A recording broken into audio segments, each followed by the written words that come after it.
So, I have a problem. Every time I get a new game or have renewed love for an old game, I check the speedrun.com page.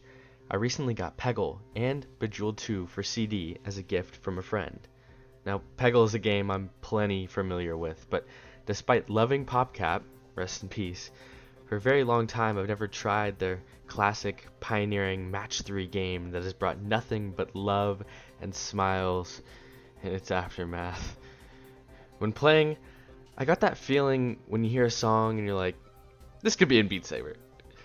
So, yet again, I found myself on speedrun.com, scrolling through category after category. I thought, huh, that's funny. PlayStation consoles are listed for... Oh my god. Airplane seats. So I had a complete deep dive. Out of what? No, there can't be Roblox on planes. Out of 6 games, Spooky Defense and Bejeweled 2 have no airplane seat runs submitted to the leaderboard. That leaves all these fantastic games to choose from. Let's sample a run and see how this magic unfolds.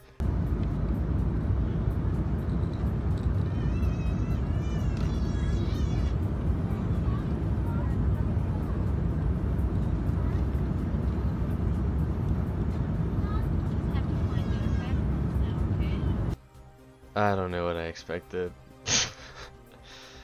To be frank, there are a few interesting stories here. If you want to know where people perform these feats, Hector did it on his way from Britain to Brazil, and Fox in the Clouds did it on Eva Air. If you want a narrative, Skillscat and Fibble7 show up on multiple boards. Now, let me tell you about Fibble7. If there are no Fibble7 fans in the world, then I have died via assassination for picking the best role models. There is no way to hate this guy. Look at Hidden Object Hunt. Fibble7 looks at this board and sees, huh, I guess someone must have run this game on airplane seats before. But man, it took him 23 minutes. Maybe I should consider... Nope! 40 minutes, 47 seconds, and 967 milliseconds. I wonder why it took him 40 minutes. Oh yeah, it takes 4 presses to register a touch. And Fibble7 also used to have a coveted world record. The Incredibles, Jack's Escape, in which he got a 24-minute time. And then he tagged Summoning Salt, and then got beaten almost threefold by the only other runner on the board. That's not all though. If you can play on airplane seats, what does this mean? I looked through every single platform on speedrun.com so you don't have to. Well, you kind of have to. But either way, it's going to be like half video game history and half what is going on. And I need you guys to trust me. Okay, let's get into it. Starting off strong, we have the Apple Watch, the most sophisticated gaming console with a total of 1 uncomfortable rollable dial on the side. But don't be put off by its appearance. It has such games as Fruity Snake and Replay. Next, there's the Ardu Boy, which is a fairly niche but modern handheld that's completely open source and great for making your own games. I mean, this thing is super cool. It's so thin you could actually put it in your pocket or your Ow! Ow! Ah! God! God. Well, this is played on emulator, so hopefully this isn't a problem with the real console.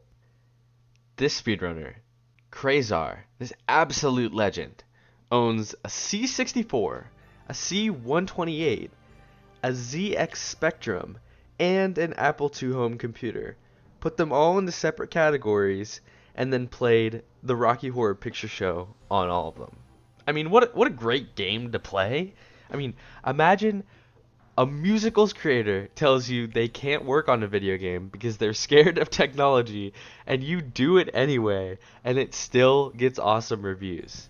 I mean, this game is just like a novelty. And yet, for Krazar, it gets lonely at the top. For the ColecoVision, runners who didn't emulate got rewarded by getting last place or winning and getting completely flashbanged, all while using a phone for a controller. This board has a 60-way tie, where playing on original MS-DOS hardware gets you 63rd. Now here's where the real fun starts. There's 2 games for the DVD player. One that makes sense. I Spy Treasure Hunt, point and click adventure game, sort of works for what it is. Nothing to mention other than the fact that it has a board with literally no moderators, and this guy still made himself sit through 1 hour and 20 minutes of I Spy. But what makes the DVD player legendary is Spy Kids 3. Game over set. Top game. What are those? What? We're back. What? This run was so amazing to watch. There's literally more cutscenes than gameplay. And then we have EdSac's very own OXO, which can only be emulated because it was made in 1949. What? And it's about as entertaining as you can imagine with the game of tic-tac-toe, except less entertaining because you have to type in a box to tell EdSac your move. We got some very impressive runs for the original Super Mario Bros. On Game & Watch, Resident Evil 2 in black and white on the Gamecom or Game.com, which had some of the best marketing I've ever seen. It's me! Let's rock. Begs to be touched! Wires you to the internet! And it plays more games than you idiots have brain cells! Mega Man and Portal fan games played on Texas Instrument graphing calculators. And then there's the Hyperscan. The Hyperscan, made by Mattel, used cards like Skylanders but without the same charm. It didn't have access to the internet, and it used CDs in a post-Xbox 360 world. And yet, JSR bought it and purchased Ben 10, planned the route, and from what I heard, had a pretty good time with the console. Sticking with the same theme, there is Mattel Auto Race on LSI. Mattel Auto Race Perfect Speedrun.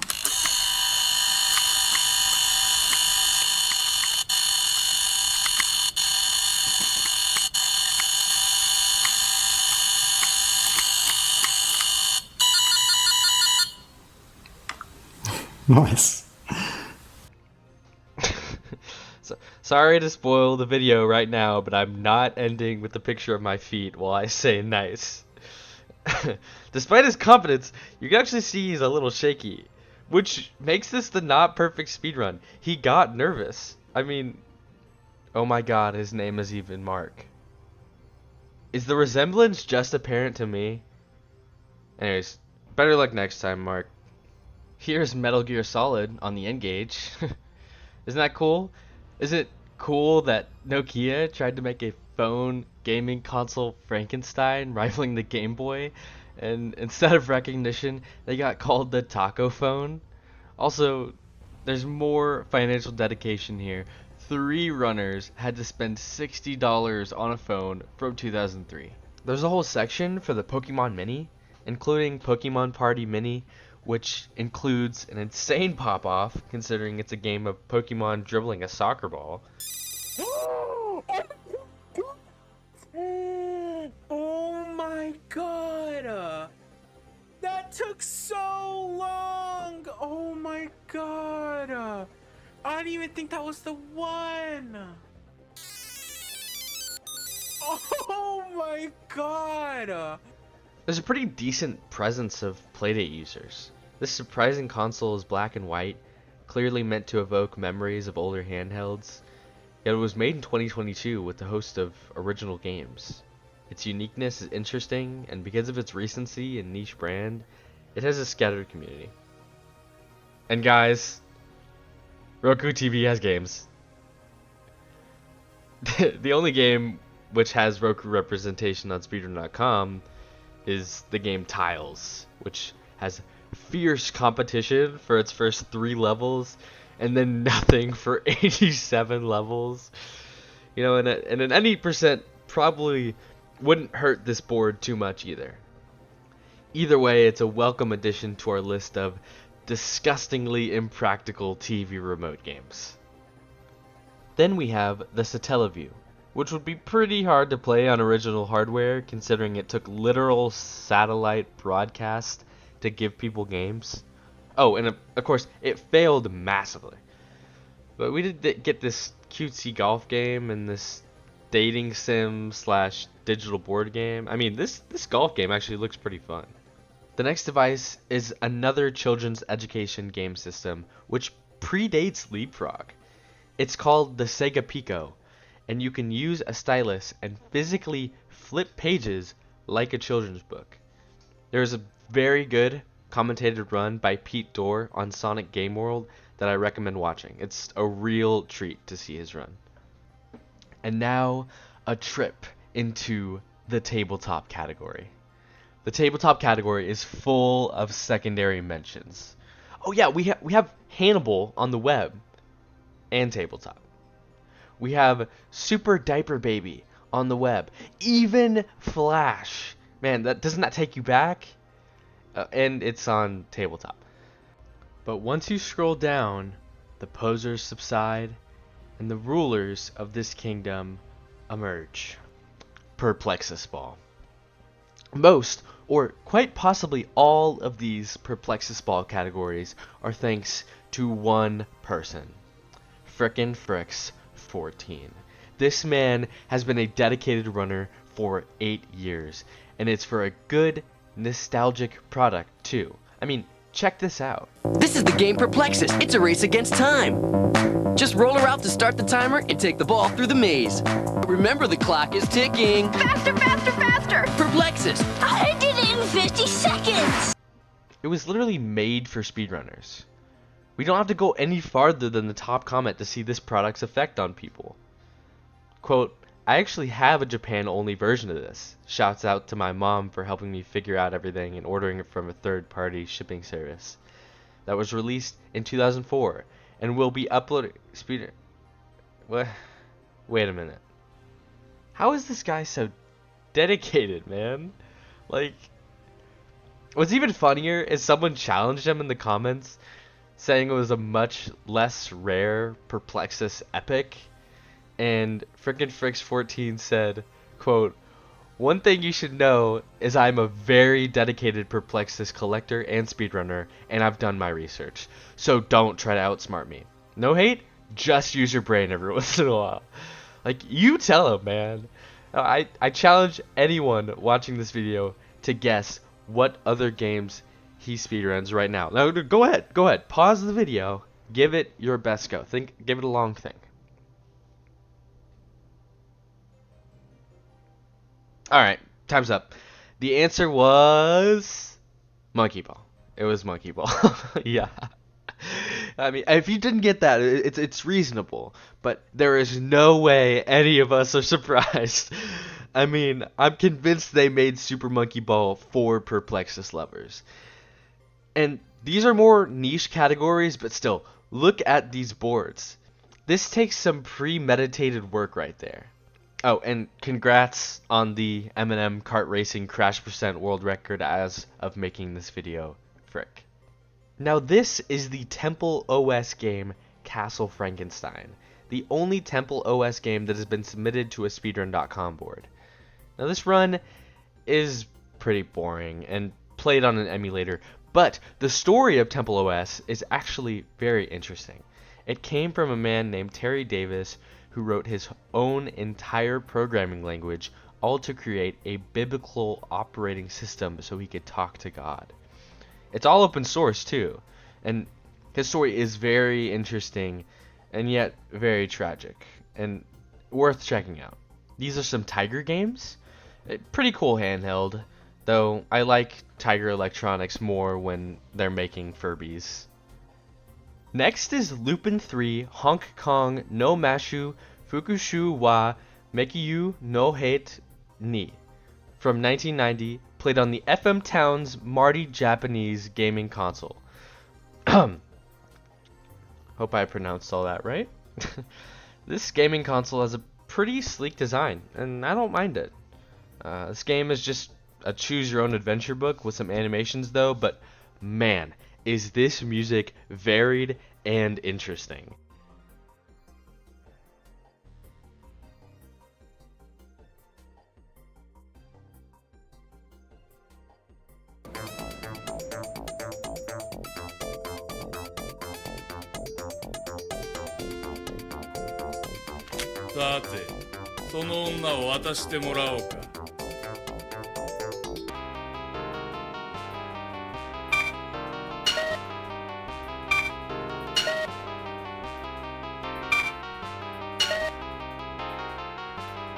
The V-Smile.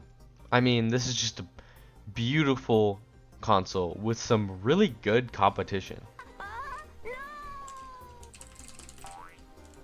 Look out for the monsters in the boxes. Jump over it.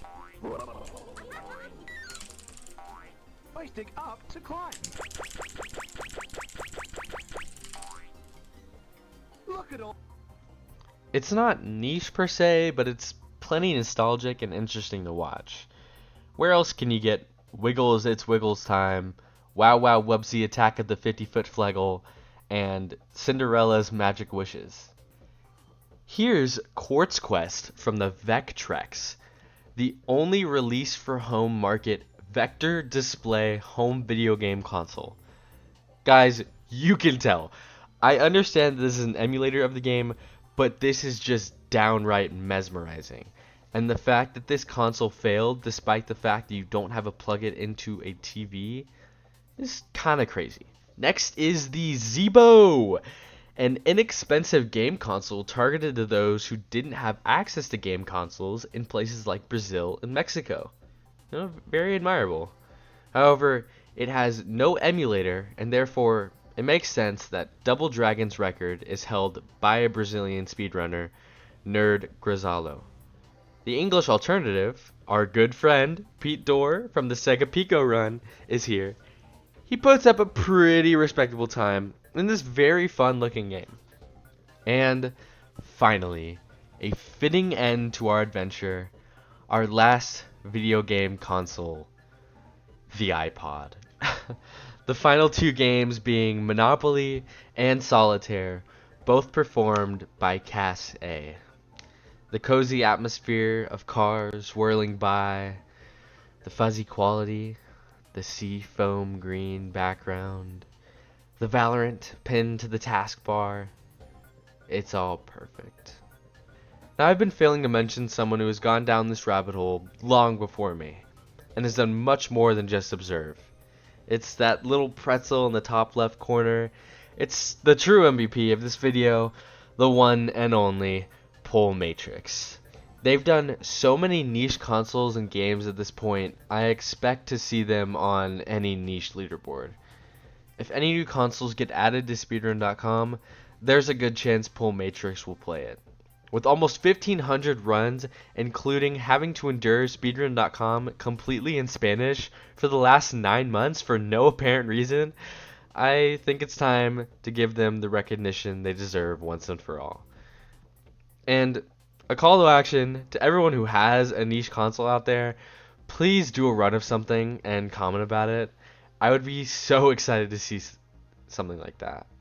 Especially if someone has a Spy Kids 3 DVD. That's probably the most important takeaway from this whole video. People need to speedrun that game. Anyways, see you guys probably never. I don't really post stuff like this, so the takeaway is like, don't subscribe, and see ya.